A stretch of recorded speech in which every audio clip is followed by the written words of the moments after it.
want to talk a little bit today about being the expert about your child. I know Mary mentioned this in one of her videos, and we are the expert. We've known our child for all their life. We've been the only consistent member of their team from year to year.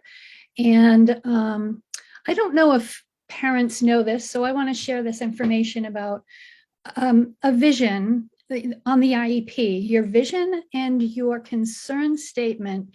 As parents, those two pieces of the IEP, I think, are the most important.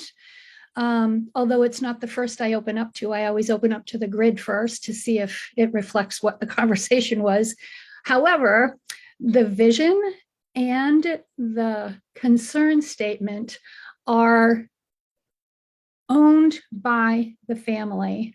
So if you have concerns or your child has concerns about what's going on in school or what they need in school that they're not getting, or anything that they're concerned about, should be part of that concern statement because it's for the child and the family. If the school wants to put a concern of theirs somewhere, it doesn't really belong in the parent concern statement. They can talk about it, and they're the experts, set the curriculum and learning.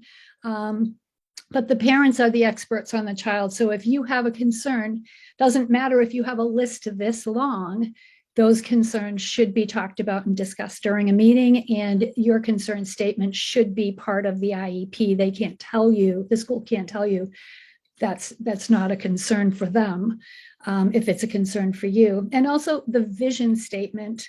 And the vision statement is really important because that's a conversation with you initially before the team meeting, with you and your child. You know, think about, have a discussion about, you know, what do they want looking down the road? What do they want their life to be like? What would be a great life for them? And have that conversation, not just when you have your team meeting, but an ongoing conversation. What kind of strengths and interests do they think they have? They may see themselves differently than you starting at a younger age and as they get older. So I want you to think about that, because those two sections of the IEP are so important, and they will guide how the IEP is written and the future course of action for your family member who the IEP is for.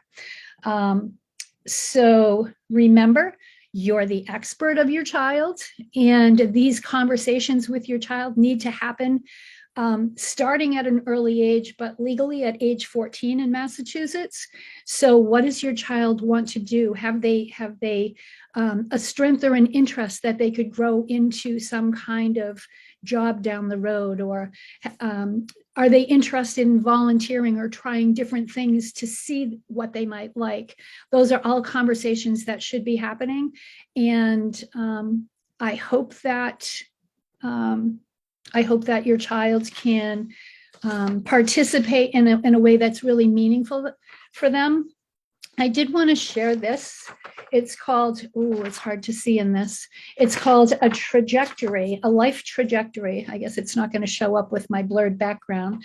However, think about what's a vision for a good life. You know, what is your child's vision for a good life, and what do they not want? So if I'll give you an example, when my daughter was in school, her middle school teacher wanted her to volunteer at a farm and shovel horse manure. And she went there one time and knew right away that wasn't for her. She didn't like the smell. She didn't like to be cold. She just didn't like it. And that's not to say that that isn't something that somebody else liked, because we have families that have kids who love working at farms and they love interacting with the animals. So anyways, on this form, and I will put a link in the comment section, you talk with your child and ask them to think about what would a good life look like, and what would be included in that, and what do you not want to do? Because I can tell you that my daughter would say, I don't want to shovel manure. So your child has other experiences. Maybe they don't want to do math because math is really hard for them. So they wouldn't want to be an accountant. They wouldn't want to be a statistician. But, what are their strengths and their interests? Do they like cooking? Would they want to learn how to be a chef? Or, do they like going out to eat? So maybe they could look into different jobs that happen in a restaurant, ordering or serving, or, and what kind of things have they tried and they want to learn more about, or they know they don't want to do anymore. So that's just some things to think about. I guess that's all for now. And I'll put a couple of things in the comment section to help you start preparing your child for what life could be like, and creating a vision and using that vision and concern statement on the IEP to drive your child's supports and services. Okay. I hope that's helpful. I hope that's helpful. Thank you. Bye.